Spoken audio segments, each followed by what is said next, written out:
What's up, guys? So today what I wanted to do was jump on here real quick and share a short film that I found with you guys.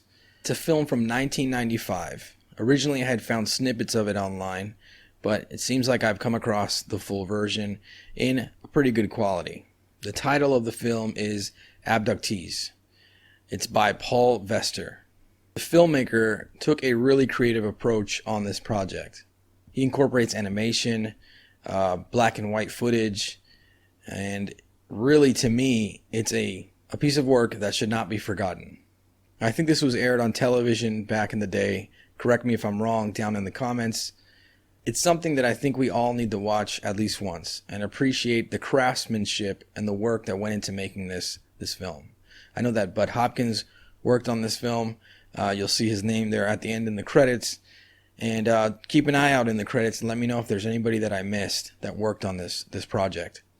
So sit back and let's jump into the film.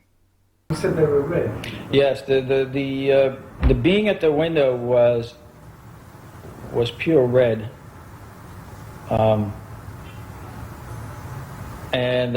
very, very black. I mean, incredibly piercing. Just holes in his head. He communicated to me with a kind of a telepathy, which was so strong. Maybe I was very sensitive, but if it was a radio, he could have turned it to 2 and I would have heard very well, but he turned it up to about 20. So it was like, we're not gonna hurt you! And it was, you know, everything else went out of my head. It was terrifying. It was just almost like a blossom in my head. To be quite honest with you, when I'm outside and I walk and I see crowds of people on Wall Street and Axel Street, you know, I look at them and I say to myself, I wonder how many of them have been abducted. Yeah, it's just a flood. I don't know how many people there actually are, but I would estimate at least in this country anyway, in the tens of thousands, probably more. The screen memory in the classical psychological sense means that the person sees a traumatically frightening event and then softens it by inventing some other story. But this is not that. This is not something that the person makes up, himself or herself. This seems to be an image which is externally imposed into that person's memory by the aliens themselves. So, what do you guys think so far? I wonder if you guys are as fascinated by the creativity used here by the filmmaker. I think it's really interesting. Also, this idea of screen memories is something that inspired one of my videos a while back, basically saying that there are probably more abductees in the world than we actually know. People that just don't remember their experience at all. You know, it was just strange to me, and then I realized that they weren't wearing goggles. That was their eyes. And they weren't wearing helmets. That was the shape of their heads. The thing that they will always start to draw first is the eyes, because the eyes are so arresting. It's difficult to even, you might not remember anything else but the look of the eyes. The only thing I could really compare it to was that there were like 1950s Italian wraparound sunglasses that went around to the side of his head. Basically what had happened was I was coming up the stairs, and then the next thing I remember was suddenly walking down the street with these 2 very, very tall blonde men with strange blue eyes. How am I supposed to know what is coming out under hypnosis? Were they dreams? Or was it real? Maybe it's just dreams that have been coming out under hypnosis. You guys see that last clip there? The UFO went into the water. I mean, the colors that they chose for the animations and the different styles of animations, there's obviously more than one artist, it seems, that worked on this project, is great. Because there are so many different aspects of the phenomenon itself that I feel like that's almost what inspired this take. I heard a sound, but again, everything sounded slowed down. I looked over, and both of the other guys in the band were sitting there with their mouths open like O's, you know? And one of them was saying, "Oh my God," but again, everything sounded slowed down to me. "Oh my God," like that. I felt as someone was pounding on my back, And that's all I remembered. After that, everything was, the next thing I knew, I'm running through the living room, and I knew what had happened. I just didn't remember what happened after that. I remember seeing the curtains, like, blow over my head. First there was the pounding on my back, and then I saw the curtains, like, blow over my head. And that was all I remembered up until, and then I consciously remember running through the living room, and I thought my children were gone, because when I went in there, they weren't breathing. What I thought was the bedroom curtain, in actuality, was a nightgown that went over my head. What the pounding on the back was, I don't know. The visuals help so much. When you hear the abductee talking about their experience, just being able to see it, even, you know, an animated version of it, exaggerated version of it, I'd say, really helps you visualize the experience. I think on one occasion I actually saw these using their forearms to move more quickly, that they were almost like scurrying, almost like an ape kind of movement. These didn't move that way. I've also seen these sort of, another particular characteristic, I've seen some of them move in like lockstep, like a bunch of them in a row, just moving completely together as if all their movements were completely coordinated. They'll cock their head from side to side, and also if they get excited, these kind of, their head will start like bobbing or wobbling like that. He didn't actually walk. He just seemed to kind of float along, which might be important in the animation. The little ones were not the same. How did the little ones move? As I recall, they moved just kind of like us. They like were doing things, they were busy moving around, whereas he just seemed to flow. He was very, very graceful. And they were not particularly graceful. They were more like little dentist workers or something.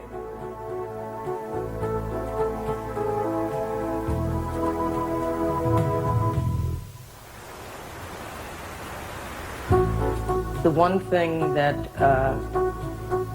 very clear in every regression, a terrible pain in my right nostril. Did you guys notice that person like passed out in the doorway and she just kind of like walked over him instead of helping him up? I thought that was funny.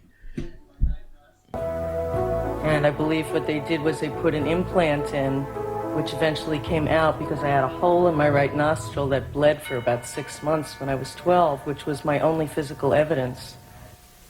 And then someone, one of them, comes over to me with this thing that looks like a pick, a dental pick. Mm-hmm. A pick. And he looks at me straight in the eyes. Those eyes. Do you know that they look wet? They look wet. Mm-hmm. What are they going to do? And he comes closer with his instrument and he's putting it up my nose. Oh, he's hurting me. Okay, now we're going to turn that pain down very quickly. It's just very quick, and now it's gone. Guys, if you're watching this and for some reason you are not enjoying the visuals, there is definitely something wrong with you. I mean, come on. This is probably one of the most creative pieces I've seen regarding the abduction phenomenon. It still touches on the dark aspects of it. We had the woman talking about the implant in her nose, and you had the recording of her relaying that experience.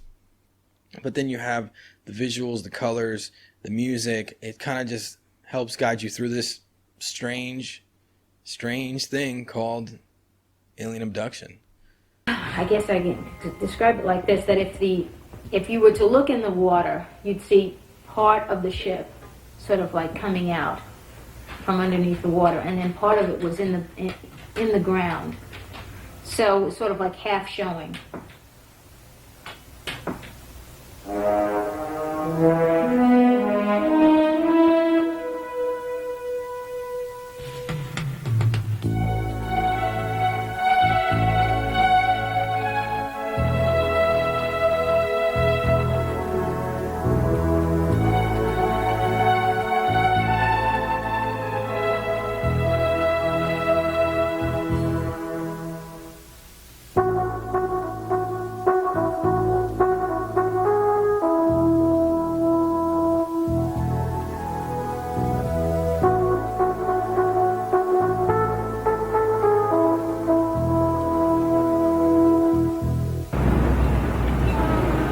Everything in this film obviously was done intentionally and done well. Paul Vester, amazing job, if you ever say this.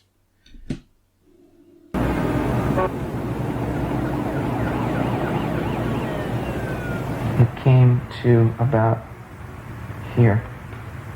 It went, yeah, whether there was more to it here. Right. You know. Just point, if you like, because It went out like that, and it was over to there. And I think that they moved my legs aside too, so it would have better access, but it would come up to about here. yeah. And then what? Well, then I didn't, as I said, I couldn't see anything else. It was just there, and I suddenly felt like a pressure sensation around my kidneys, and then like a moment later, I didn't feel any excitement or it didn't feel sexual at all. Just in the next moment, I had that sort of tender feeling that one has after one has had an ejaculation. I feel now. They're shaking. They're stiff. They can't. They move fast, kind of, but they're stiff. The arms are like straight down at their sides. I don't know.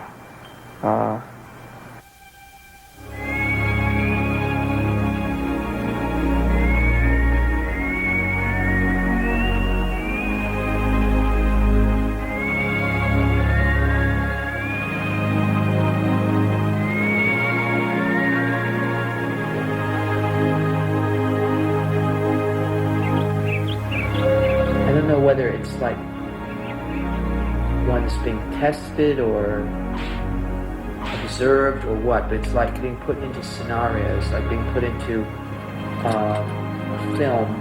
Suddenly, boom, you're someplace else in this situation. I remember a couple where I had to make a choice about, taking life or not taking life, or having to make terrible choices in that way. This is one of the first times I've ever heard this aspect of an abduction, where it's like they ran him through different scenarios and different tests to see how he would respond, which I thought was interesting. Normally you hear about the examinations and the hybrid program and all this kind of stuff, but this sounds like an actual study that I can imagine somebody trying to figure out how we think would do to us.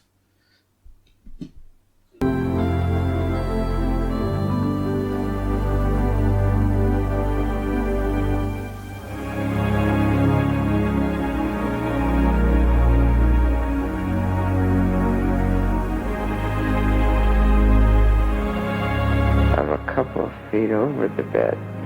I just sort of settled down into it. I'm looking at my hand because it looks like there's this fuzzy stuff all over. I'm looking down, it's all over the middle of me and all over my arms. This fuzzy stuff's still on me, but as I move around, I'm starting to move around and sort of like evaporates. Okay. I think at this point, Rusty, I'm going to wake you up, and we can come back to this another time. When I count from 5 back to 1, at 1 you'll be fully awake, a great sense of relief, and great sense of accomplishment, a great sense of putting the pieces together that haven't made any sense up until now. So 5, you're starting to wake up. 4, waking up. 3, almost awake. 2, 1, fully awake. How do you feel? So, tell me that wasn't a kick-ass film. We need more projects like that today. I am fascinated by this and inspired by this. And I hope to take some of this concept, take some of this idea of mixing in animation and real experiencers sharing their stories and helping use that to guide the viewer to really experience what the abductee was going through. Thank you guys for watching. If you enjoyed this video, please share the video. If you're not subscribed, please subscribe and share this film. Go find it and share it with everyone you know. I think it's something that shouldn't be forgotten. It's an amazing piece of work. As always, my friends, we will talk soon, and never stop searching for the truth. Because I know it sounds cheesy, but it is out there.